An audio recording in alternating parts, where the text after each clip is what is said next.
All right, good afternoon, everyone. We'll get started here, still letting folks in, but again, thanks for joining today's session of Fire Chat Friday, where we're going to be talking about complex incident management. A little bit more information coming from our great speakers. Just to give a little logistics, please have your cameras turned off. That kind of helps with the taping or recording and everything. And the speakers will have their cameras on during the presentation, but if everybody else could have the cameras off, that'd be great. We have a lot of information sharing. The session is being recorded. We will definitely have it out next week like we normally do, but we'll have a Q&A section at the very end to answer any of the questions that you may have. With that, we're going to get started with our first guest speaker, Jeff Arnberger. Go ahead, Jeff. Hey, good morning, good afternoon, everybody. I'm Jeff Arnberger. I'm one of two Deputy Division Chiefs for Fire Operations here at the National Office at the Fire Center in Boise. So I'm super excited to be here, and a couple of things I'm really proud of is I get to represent BLM on a couple of national level governance groups. I'm the BLM representative to the National Wildfire Coordinating Group, or NWCG, and I'm the backup representative for BLM to the National Multi-Agency Coordinating Group, or NMAC. The reason I bring that up is because those are two of the three governance groups that have been recently recognized that we got a problem in the incident management arena. Our sustainability of teams and that sort of thing is declining. Those three groups, the third one being Fire Management Board, F&B, have chartered another group called the Incident Workforce Development Group, or IWDG, and we'll get to them in a minute. But before we do, I wanted to back up just a hair and explain a little bit about these alphabet groups that I just spit out there, so who they are and what they do. So National Wildfire Coordinating Group, NWCG, they are made up of the 5 representatives from the 5 federal fire agencies, so BLM, BIA, Fish and Wildlife Service, Park Service, Forest Service. There's a representative for National Association of State Foresters, Intertribal Timber Council, International Association of Fire Chiefs, and I think I got them all there. But NWCG really works together to establish common interagency standards and operating procedures and documents and things. So NWCG's piece of this pie is qualifications, documents, things like the risk and complexity assessment, the IRPG, 310-1, task books, training, qualifications, management. That's NWCG's piece. One of the other groups, National Multi-Agency Coordinating Group, NMAC, they're more of an operational group. Representatives from the 5 federal fire agencies, USFA, which is a FEMA rep there, and who am I missing? Oh, NASF, the states on there, and they're really responsible for more operational stuff, things like resource allocation and prioritization in times of resource competition during fire season, high PL level kind of stuff. But they're also responsible for producing the MOB guide. They oversee the MOB guide, and they have the mobilization piece of this pie. So they have team rosters, team rotations, team size, things like that, and team management under them. The third group, the Fire Management Board, and you'll hear from Megan Connery later, our rep to that board, but the Fire Management Board is made up of the 5 federal fire directors, and they're really responsible for that sort of agency purview piece of the pie. So the third piece of the puzzle here, and they issue agency policy, they engage with agency administrators, line officers along that side, and they're really responsible for making sure that the policies that are issued by all those different agencies really edge match and don't overlap, or there's not any gaps, and we're trying to do things the same as much as we can. Okay, so enough explanation about the alphabet groups. I just wanted to set that stage a little bit. Back to the original problem, why we're here and why we're going to do this thing today, why you're going to hear from Jesse here in a minute. So the real problem is over the last, as long as I can remember, a long time, number of years, we've seen a steady decline in the number of available incident management teams out there. And it's due to declining participation, just not enough people participating. We can't put together as many teams as we could before. That's for several reasons. We've had longer and more severe fire seasons. It's requiring more incident management team commitments, which places more demands on people being away from work and home, can't get the day job done, and causes a lot of stress and fatigue, and just throws the work-life balance out of whack. Not to mention people's supervisors are like, we need you here for your day job kind of thing.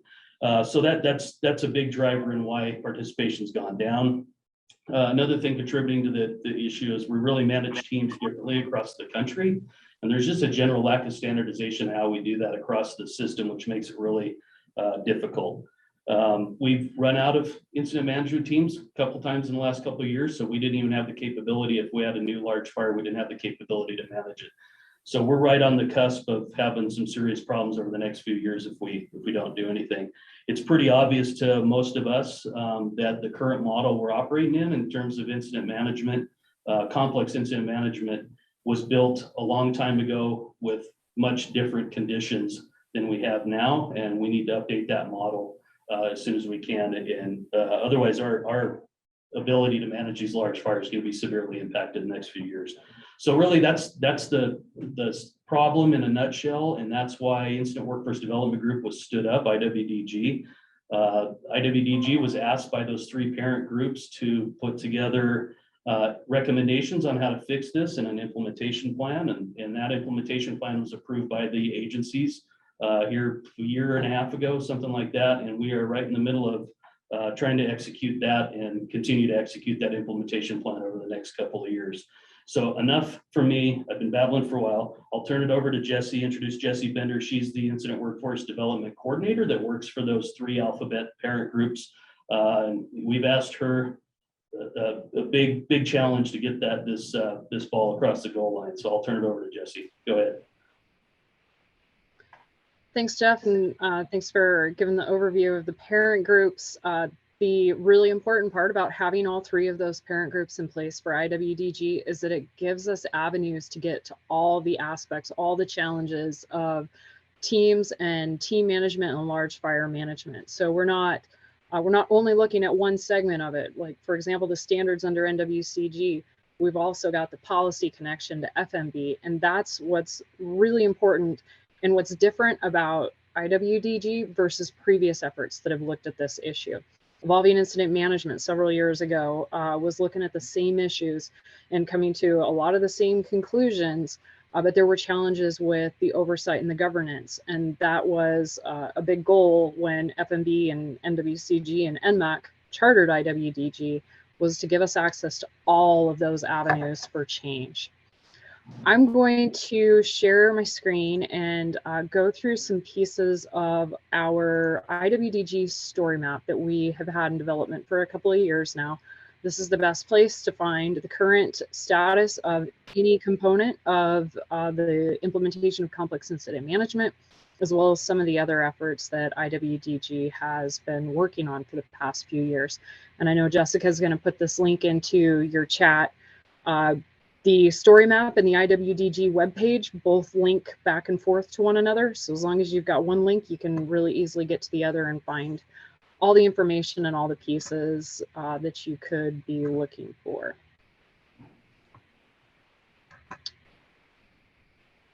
There we go. I'll skip the introduction because Jeff really covered that very well. And I'm going to scroll down to where we've got some statistics. And what I want to point out on these statistics is that BLM is hardly the biggest user or the biggest contributor of teams, but they're a super important part of this pie. We all recognize that the Forest Service is the biggest user of teams and that they have the highest number of personnel that participate on teams. But all those other agencies, including the National Association of State Foresters and the International Association of Eye Chiefs, that provide local government personnel, none of us can do this without all the rest of us in this piece of pie. And that's what's really important to remember, is that as IWDG makes recommendations and analyzes the issues that are out there, we're looking holistically. We're not looking at just what's best for a single agency or for the federal government only. We're trying to look at it with a very intergovernmental lens and ensure that the changes that we make are positive for all of those groups that are participating in this chunk of the pie. We have analyzed the last couple of years the composition of IMTs and who is really participating agency-wise, employment-wise. We know that we have a high number of administratively determined employees, and we know that especially in those command and general staff positions, some of them have higher AD rates than others. Issues with that are pretty obvious, but our concern is that we're not seeing newer and younger people wanting to participate in IMTs. And so that's one of those things that we're looking at. And one of the reasons why work-life balance is such an important part of our recommendations is that that's really our focus, is the next generation of incident management team members and leaders. That's what's really important to us. Granted, it's important that we maintain the people that we have on teams now as well. And so we're making efforts to make this cultural shift with both aspects in mind. But really, we're trying to create a system that will be better and more adaptable into the future, taking the lessons, taking the good parts from our history in incident management, but trying to improve for the future. And the biggest reason why that's a challenge is because there haven't been incremental changes over time. For example, we've had the same number of Type 1 incident management teams nationally for 20 years now. The number has not changed, but our environment is changing. The needs on those teams are changing, but the numbers haven't changed at all. This cultural change really impacts all of us. So whether you've been on IMTs for 30 years or you think you want to be on IMTs in 5 years, your input and feedback to this is really, really important. This is a business model change and cultural change from the top to the bottom of the system. And so as we evaluate how to make this work and how to make it more flexible into the future, that's what we're looking at, is the holistic aspect of the system and where can we make changes for better, while also validating what's already working well. If it's not broken, we don't want to fix it. But if it's a chance to evaluate how we're doing something within the system and confirm that it's the right way or find a different way to do it, we're looking at all of those pieces.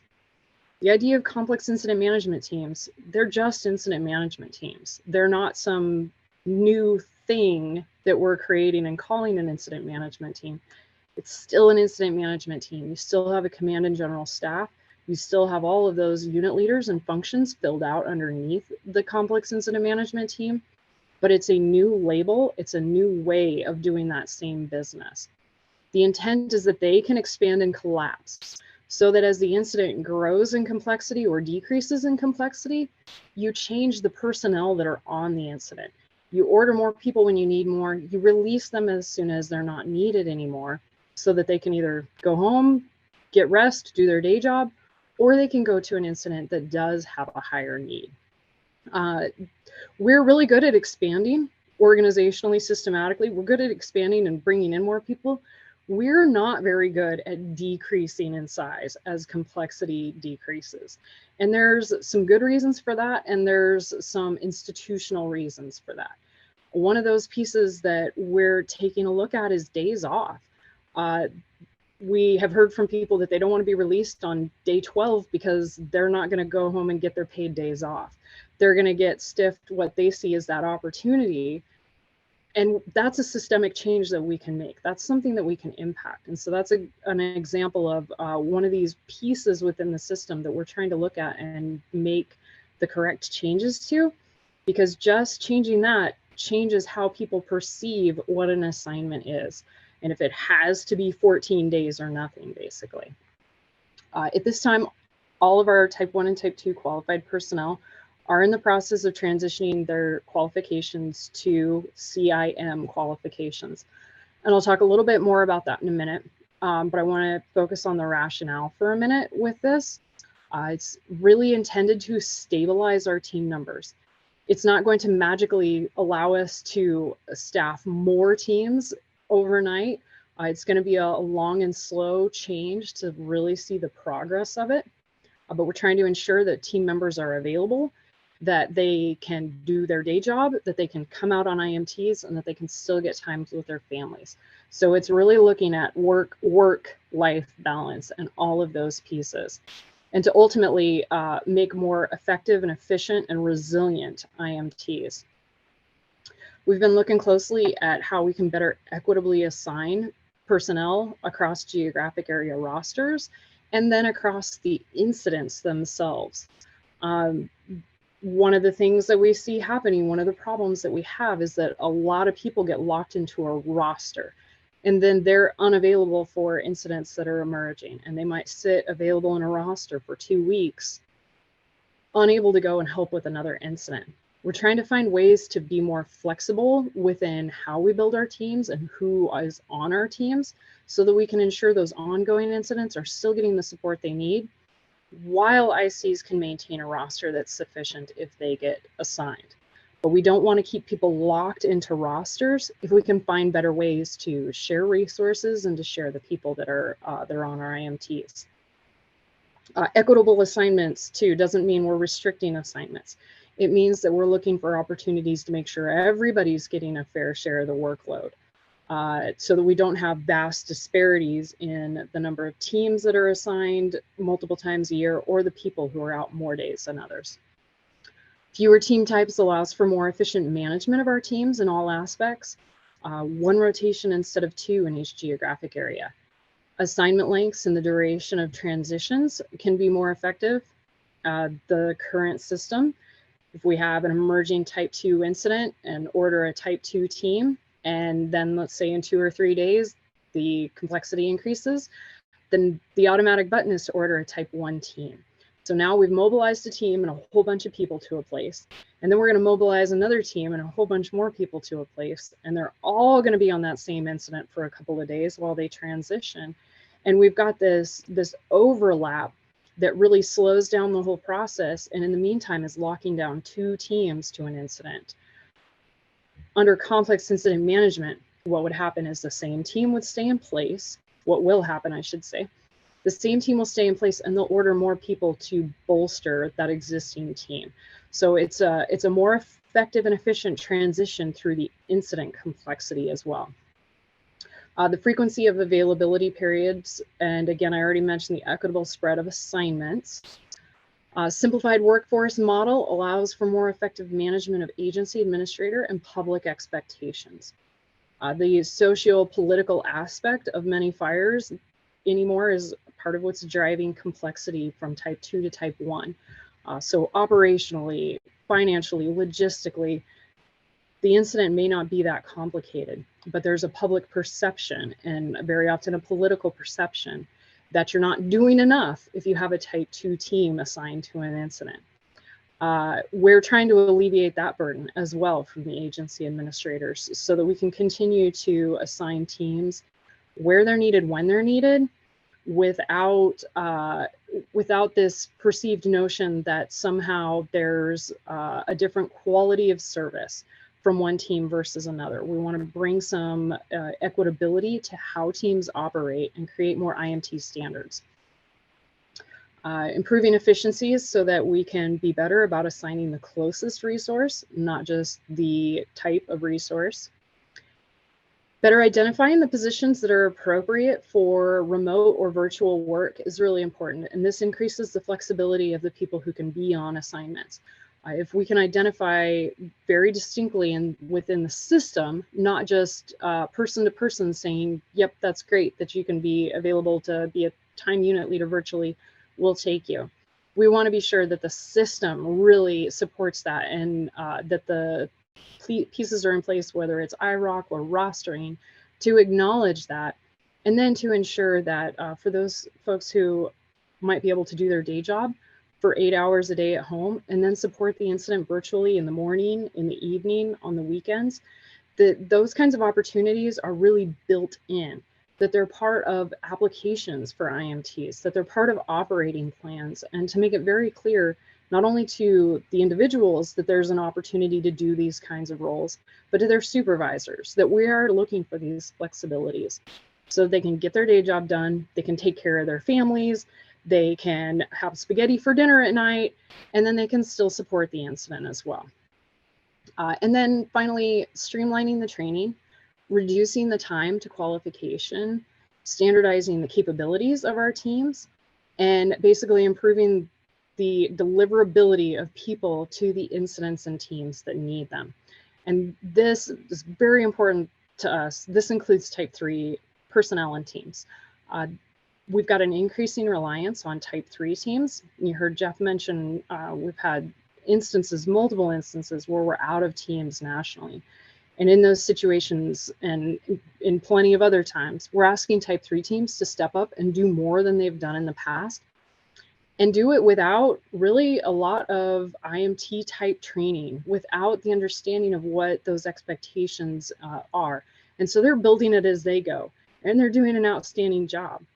But our system hasn't caught up to really support them, to ensure that they have that necessary training to be a part of a CNG at the type 3 level, to know what products are expected of them, to know how to continue to hold on to an emerging type 2 fire or type 1 fire even, because there's no other team to come and relieve them in the meantime.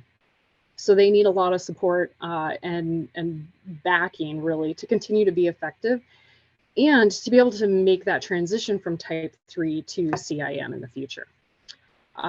The discussion on expertise being lost as a result of this change, we totally acknowledge that. But the really important thing I want to mention is that we have people of variable skill, knowledge, and experience at all levels of incident management. We have a lot of people who are at the type 1 qualified level who have less time and experience doing that than some of our people at the type 2 level. We've got disparities in individual skills across the board, and recognizing that that we've got a task book system and we've got a training system that is set up to help people succeed.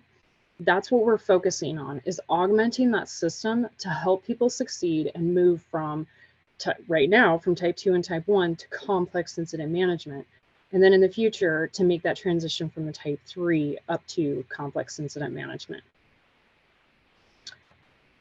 I'm going to go over a couple of the misconceptions, and then I'm going to jump into really what's happening right now and what will continue to happen into 2023. So again, this is not taking away the team. This is still an incident management team. IACs still pick their command and general staff, and they still get to establish their unit leaders and their roster. We're looking at ways to ensure that all teams are able to fill their roster, not have one team that's super strong and got 3 people deep on every position, while another is struggling just to fill out their CNG to go to a fire. We're not, looks like I have a typo there. We're not going to type 1 incident management teams. We are all moving to complex incident management teams. So that's been something we've heard a lot. The oversight of teams remains at the geographic level until it's necessary for NMAC to take control of all teams. But also there will be a national rotation. It doesn't mean every team is always available for that national rotation. Right now we have 16 teams that are covering year round on that national rotation. If we take even 30 type 2 teams and add them into that mix, we're going to have 40 some complex incident management teams that are able to all share that national rotation year round. So everybody has to be available less is the idea there. CMTs will definitely continue to support other geographic areas. And we're not looking to restrict assignments. We're looking to better equalize assignments so that we're sharing that burden and encouraging supervisory support in doing so. Continuously hearing concerns from agency administrators and other supervisors that if they let their people be on teams, they'll be gone for 3 months out of the year. It's a legitimate concern when you look at some of the data. And so our goal is to equalize and spread that out more. ADs and outside of the geographic area personnel may be assigned to geographic area team rosters. That's still the purview of the geographic area. Geographic areas will have to have teams available year round in some capacity, but no different than they do now. That'll be up to the geographic areas on what the local and regional needs really are. And this isn't intended to reduce the number of people responding to a fire or mobilizing with an IMT. It's intended to better spread those people across all of the IMTs and all of the incidents so that we don't have some, like I said, some team rosters are 3 deep in all positions while others are struggling to fill positions. The same thing is happening on incidents as well, where we have the first couple incidents get a whole lot of single resource support, and then the next couple might struggle to get any. We need to make sure that those are better shared across all incidents. Implementation has been supported from all levels. And if you haven't read these memos from FMB, from NMAC, from the NWCG Executive Board, There's a memo from the Fire Executive Council that supports this implementation. And then this spring, FMB issued a memo that acknowledged that Type 1 personnel would meet or exceed the expected standards for complex incident management and allowed all currently qualified Type 1 personnel to immediately become complex incident management. The remaining piece of that was Type 2 personnel. And so the NWCG Executive Board, through their Incident and Position Standards Committee, created a transition plan for 2022. This transition plan will be revised and new one issued come around January or so of 2023, but it allowed Type 2 qualified personnel who had either been to the S520 Advanced Incident Management course or the Complex Incident Management course that's sponsored by the National Association of State Foresters to also be immediately qualified and certified as complex incident management. And then for those who have not been to either of those courses, it opened up the opportunity for use of the field evaluation form. Type 1 or complex personnel can then evaluate qualified Type 2 personnel to help them through this transition. This isn't a task book, although it mirrors task book process. It's based upon the S520 evaluation that's done in the simulation and really looks at how people communicate and participate in the strategic process and being a member of a team. It's not, can you fill out ICS forms? Can you do the functions of the position? It's how do you communicate and interact as a team? Are you an active team member in that strategic thinking process? Are you looking out to the next 3, 5, 7 days? Or are you not thinking that big? Are you blinded past the day and can't look out ahead and plan for incidents to grow, change, etc.? So that's really what it's directed at. And we are at this point in the year well over 600 qualified CIM personnel in IROC. That's with the recognition that a lot of agencies have said, I shouldn't say a lot of agencies, but some agencies or some local units have said they're not going to input those new qualifications until the fall. So we know that as fire season now is winding down in the West, we're going to see a lot of those qualifications entered now. And we'll be looking forward to seeing what the numbers are over the next few months. Additional things that are taking place relative to qualifications and standards. In January, the revised PMS 310-1 will come out, and that will include revised task books for all of the complex positions. So the Type 1 task book is no longer necessary or valid going into the future. How current Type 2 trainees will continue to transition is going to be part of that plan, so that we have some updated guidance on how those who are still moving up through the system are going to integrate into it in this transition period. There will come a point, probably a couple of years out, where Type 1 and Type 2 qualifications are no longer a part of NWCG. We may still see them in some of the state and local sectors for a while, but there will come a point where those are no longer NWCG positions. And so working through this transition phase and ensuring that nobody drops through the cracks now is what's going to be really important to that planning process. The future curriculum is not yet established, but that's ongoing work by the Incident Position Standards Committee. Additionally, mobilization and CIMT configuration are both in the process of taskings from NMAC. The Coordinating Group Advisory Council provided a really good set of options for national rotation of CIMTs, and that's currently sitting with NMAC for deliberation decision on what that final rotation will look like. It's very likely we'll start testing that rotation in 2023, but it won't be fully implemented until 2024, which is our target for full implementation of complex incident management. There's a number of other systems and programs that need some of these edits and overhauls. IROC has got all the CIM positions in it and has CIMTs as an ordering option.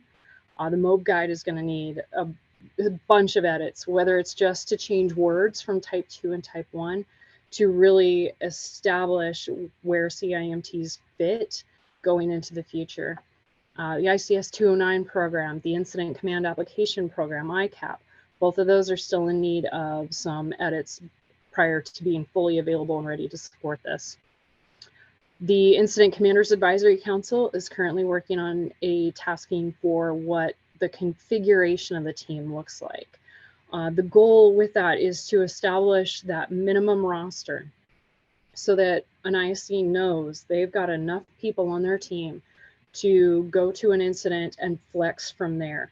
That they have enough to go to an emerging type 1 incident, that they don't have too many that when they roll out on a Great Basin desert fire, they're gonna like all hold hands around it because they brought so many team members with them. So getting that right number in the middle so that they're ready to go to either end of the spectrum, and then expand and contract the roster from there. So this is currently ongoing. The task team has IC representatives from all the geographic areas.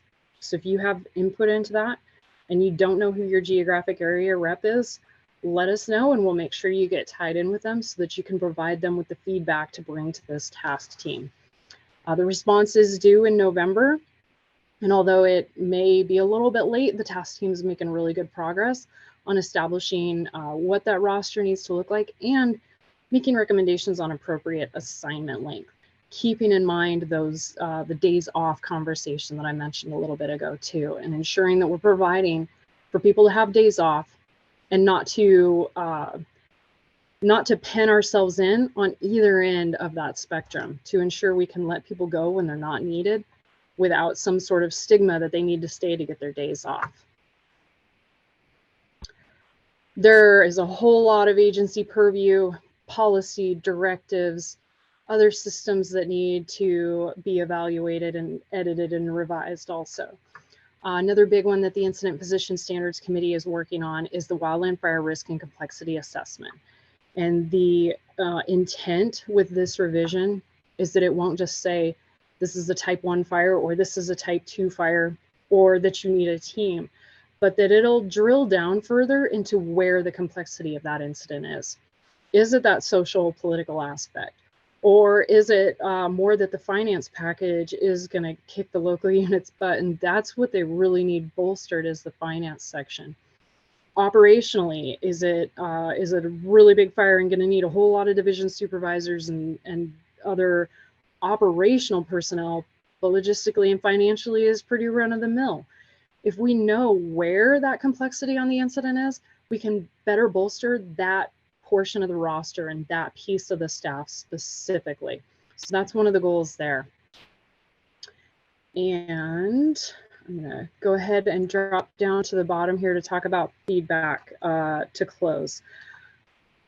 I don't have all the answers. IWDG doesn't have all the answers. And we know that, and we need the feedback and the input. We're trying to make recommendations based upon the input that's been given to us, the data that we've analyzed, our own experiences even. We've got an incredible group of people that makes up IWDG, coming from every geographic area, coming from pretty much every agency. And they're doing a darn good job of soliciting feedback, and both to make recommendations and then to ask what the reaction to recommendations is. So they're working both ends of it to get feedback and input. We desperately need that to move forward and ensure that we create a system that can be supported. We're looking for constructive feedback in that. It's easy to say you don't like something, but tell us what you don't like and how we can fix it. Tell us what we can do better as an organization to manage large incidents into the future and to take care of the people who are doing so, to ensure that they get that work-life balance, to ensure that supervisors are willing to support the people who are going out on fires and participating in teams. You can provide feedback directly to us. The IWDG roster is right here on the IWDG homepage. You can reach out to Erin or I, and we'd be happy to take your feedback. There's also the opportunity to provide totally anonymous wide open feedback. This link takes you to a feedback form and you can write in whatever your heart desires. But additionally, we have 3 different surveys that have been put together by the National Association of State Foresters to help with some of the specifics from this year, to ask about mobilizations, to ask about efficiencies of managing a single type of team, and to ask about the field evaluation that occurred this year. We strongly encourage you to fill this out. Even if you weren't on a CIM incident, you can still provide really valuable feedback to us using these surveys. And with that, I will stop and turn it over to Aaron Thompson next. All right, thanks, Jess. Good afternoon. I'm Aaron Thompson. I'm the State Fire Management Officer for BLM Montana Dakotas, and I'm the BLM representative on the IWDG group, and I also serve as an incident commander. So just wanted to talk a little bit today about maybe some of my perspective from the BLM, as well as being an incident commander. And so what I always go back to is, why are we doing what we're doing? And to me, what CIM is really about is trying to create a sustainable incident management workforce that puts the health and well-being of our incident management team personnel first, due to the demands and ever-increasing complexities of incident management. So just to dispel the rumors, the folks that are working on all this and all the input we're getting is a group of people that is passionate about incident management and the sustainability of that workforce going forth in the future, recognizing that the need is much greater than what we currently have. And so it's time that we put our workforce ahead of the process and take care of ourselves. And if we start doing that, in the future years, maybe we can increase incident management teams overall. So a couple of things I want to talk about a little bit is roster size. As an incident commander, we hear a lot about that. Or this process is going to really limit my roster size and my ability to manage fires. That's false, and that's a rumor. As Jess says, NMAC has tasked the Incident Commander Advisory Council to make a recommendation on what is a configuration of a complex team. It's not going to restrict incident commanders and commander and general staff from rostering the amount of people they need to manage the scope and scale of whatever assignment that they're ordered to. So we do want to make sure that folks are aware that we're not trying to limit anybody's ability to roster or mobilize with an incident management team. That's going to come when the order is placed to an incident management team. That conversation between the incident commander and the agency administrator on what is the need, what's the scope and scale of that assignment, and then the incident commander is going to put together a roster that meets that intent. So I'm super excited about that. As Jess said, every geographic area has a representative on that. If you have direct feedback on what you think the composition of that should be, please reach out and get those that feedback to those folks. The next one is going to be a national rotation. Now I want to talk a little bit about a graphic that will pop up here shortly on why the national rotation is important. So there is a draft out there of what a new national rotation might look like. And so NMAC throughout the summer monitors the amount of assignments that incident management teams are getting. And what we've been talking about is the sustainability of our workforce and the health and well-being and the fatigue. And if you look at the numbers, so this is 2022, which, a few geographic areas were super busy, and then other parts of the country were relatively slow. And these are all the team assignments for type 2 teams. And if you look at the top graph there, you see one team had no assignments. Some teams had 5, several had 2. And then if you look at days assigned, you're at 70 days, probably for the max. And some teams were assigned for 4 days. And why that's important is the national rotation, hopefully, is going to help level this bar graph out. All incident management teams are going to be key to helping with the overall workload. And what the premise behind the national rotation will be is that all teams get to participate and can spread out their assignments throughout the course of the season. So maybe geographic areas don't burn through all their teams first, and then they go to another geographic area, because often while your geographic area is on fire, you're also busy with day job stuff as well. So maybe relying on another geographic area's incident management team to come in and help you out should be the way we move forward with that.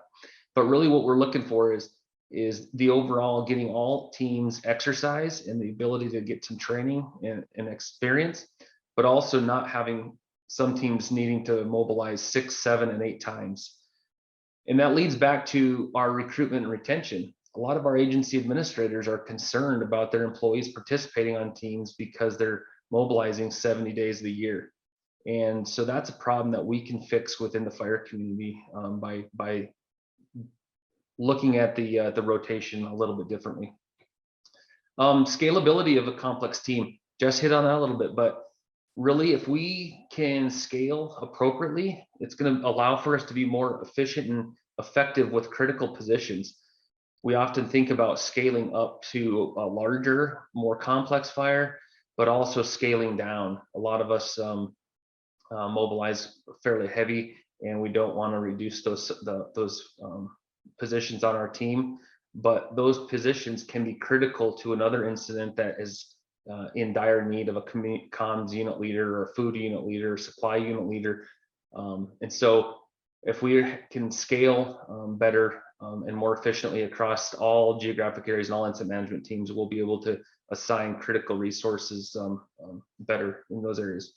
Part of this complex incident management evaluation this summer has provided incident management teams some strategic tools and skill sets that have allowed managers and agency administrators to look at fires that might be on the landscape a lot longer or all season. And some of those are like the strategic risk assessment and the strategic operations, which really focuses around a good conversation of identifying what the real values are on the landscape, how we would develop a strategy to address those values, and then determining the responder risk as it relates to the protection of those values. And I think those are going to be key tools and conversations that we as complex incident management teams moving forward subscribe to, that will help us efficiently and effectively manage fires when we have scarce resources available to protect values. Autonomy, that word comes up a lot. You know, we participate on teams because we like the people, we like the command and general staff, we like who we're working with, and that's awesome.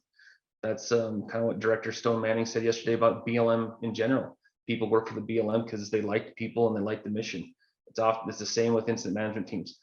People will still be able to participate with the teams that they want to participate, but there is a large group of people that want to participate across a lot of incident management teams, and that's what we're trying to encourage. And so back to the size of rosters and national rotation, we're not once again trying to minimize the amount of assignments folks can take. There will be ample opportunity for folks to be able to take as many assignments as they want to take in a season, but we're trying to reduce the overall burden on everyone, and so they don't have to feel that they have to always go. And then I think the last one I'd leave it as, in case there's any agency administrators on here, is ordering units going forth in the future may have to be more thoughtful on ordering incident management teams. As we see fewer teams out there, really thinking, what is that incident management team going to buy me? Is there one available? Once we get one, are there going to be even any resources available to assign to that team? And so I think more thought around that, as well as, do I really need to time out a team every time they're on my unit, or can I just get them here? They can stabilize the incident, de-escalate the complexity, and then reduce it down to a smaller organization quicker, so that we can move these incident management teams on to other fires that are maybe a higher priority. So I think the last thing I just reiterate what Jess says, the constructive solution oriented feedback, whatever folks have out there, there's lots of opportunity to provide it. I'm happy to jump on a phone call with anybody and discuss this. Just kind of alluded and laid out the other options for this, but it's an exciting opportunity. This is the single largest workforce transformation in an interagency fire community ever. And so if it feels clunky, it feels weird, it feels hard, it is. And that's why we're working through it. And I appreciate the opportunity to get to be a part of it. With that, I'm gonna turn it over to Megan Connery. Great, thanks, Aaron. Good afternoon, everyone. I'm Megan Connery. I'm the Deputy AD for BLM Fire. I am the BLM's representative to the Interagency Fire Management Board, one of the parent bodies that has chartered IWDG to help gather the technical expertise to navigate us through this cultural shift as an interagency wildland fire community. I'm not going to repeat what Jesse and Aaron have so skillfully shared in terms of the technical aspects of why we're doing what we're doing and what we're driving towards. I'm going to back up just a little bit and talk about the cultural shift and how this change within the Wildland Fire Program connects to the broader Bureau of Land Management and all of the other agencies. And then also a little bit of rumor control. So we all on this, well, most of us on this call work for line managers, whether that's a district manager on a unit or a state director working out of a state office. And there is strength in that relationship. BLM is a land management organization, and fire is one of the ultimate resource management tools and responses that we can provide to the vegetation and the landscapes that we manage. It's necessary to make some of these changes to continue to be part of that organization. We're not a standalone fire service. We're all resource management professionals. And we also have a lot of resource management professionals outside the fire program who can contribute to the fire mission and participate in incident management teams. And some of you have definitely experienced those hard conversations, maybe with line or with bosses about, gosh, we'd like to go on this role, or man, could we status a team for this? And the day job is a challenge, and balancing workload, also balancing work rest and balancing life and professional lives, personal lives. This is all part of a much broader workforce transformation that has led to the evolution of a fire series that's working towards pay and compensation changes, that's working towards more long-term, either career seasonal or permanent appointments. Ultimately, what we're doing here, just like the graph that Aaron Thompson showed about rostered teams and days in service and how there's that variability. Some teams are super busy going on lots of roles, some folks aren't. We want to bring the peaks down and the valleys up and spread that across the program. So whether it's, you know, a unit managing incident attack at home or initial attack at home, finding ways to creatively work rest into work schedules. We would like programmatically to balance that out, ultimately achieving more of a flat line across the program, whether it's talking day-to-day initial attack at home or whether it's talking IMT assignments. So we're really speaking consistently across the realm of interagency wildland fire management. We are working to address the workforce concerns that have been raised from our employees for the last decade. This is an important step to take. I know that change is hard, and there is, you know, a vested community in kind of the way we've always done it. And we think that we can do it better, and we have a duty and obligation to move in that direction. We're working to make sure that line officers are involved through all of the different agencies. And IWDG has been working to put together a line officer agency administrator subcommittee that's going to help work with agency leadership on making sure that the rest of the organization is brought along. That said, I encourage all of you as part of your districts, as part of your states, to be talking about this with your management teams, to be sharing information as it comes out, and taking their questions and bringing that back to Jesse, to Aaron, to myself, to all of us here in the national office. We all are going to own the success of this. And I think by working together stronger, highlighting issues early and often, we're going to get to a better solution more quickly. that leads to the wildland fire community is a close-knit community, and word travels really quickly. That said, when there are questions out there or people don't know where the resources are, people can maybe speculate a little bit. And I've heard some rumors lately. I think a lot of us have, heard different organizations saying, oh, well, we're piloting this approach, or, that's not really going to happen. We're going to keep doing type 1, type 2 the way we've always done it. I'm going to say that we're transitioning to complex incident management, and we have an aggressive plan to make that happen effectively by sometime in spring, by the Western fire season of 2024. If you have questions, if you're hearing information, go to this website that Jesse shared with us. We're doing a great job trying to keep it up to date. Jesse has hit the tour trail. I think she's done hundreds of presentations to all of the different groups represented within NWCG. So states, locals, municipalities, also other federal agencies, and certainly things like she joined us for here today. So let's give Jessie a break so she can work on some of the day-to-day fundamentals of this transition. But look at that website often, see what the latest updates are. We here in the national office are going to do our best to communicate with you through things like the fire chat, through the fire newsletter, pre and post season meeting updates from the national office, and so forth. If you have other ideas or needs about how we can better communicate with you, Jessica Gardetto, Jennifer Mislivy, our public affairs shop, is more than happy to take that.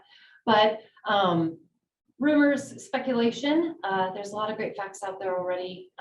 Please take the time to get familiar with where we're at, and we can work forward productively. And thank you all for being part of this great transition. It's an exciting time for sure. Over to you, Jen. All right, thanks, Megan. Thanks everyone for the presentations today. A lot of great information. Right now we'll take any questions for the next about 10-15 minutes.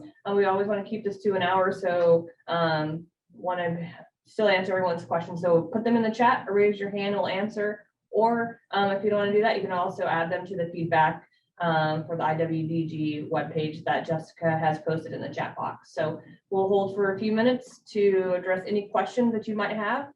But again, like both Jesse, Aaron, Jeff, and Megan have said, go to the website, look at those documents that have signatures from FMB, from NWCG, from NMAC. Those are the source of information that is the most current. And Jesse, I know, updates that story map at least once a week with the most current information and data. So please go to those, and other people are having questions, please send them to those locations as well. That is the current information where that's where the story's at. So go ahead and ready for any questions that folks have. Don't be shy. I know we're going into a holiday weekend, so I appreciate everybody that has joined today for this. All right, we'll hold on for another minute or so.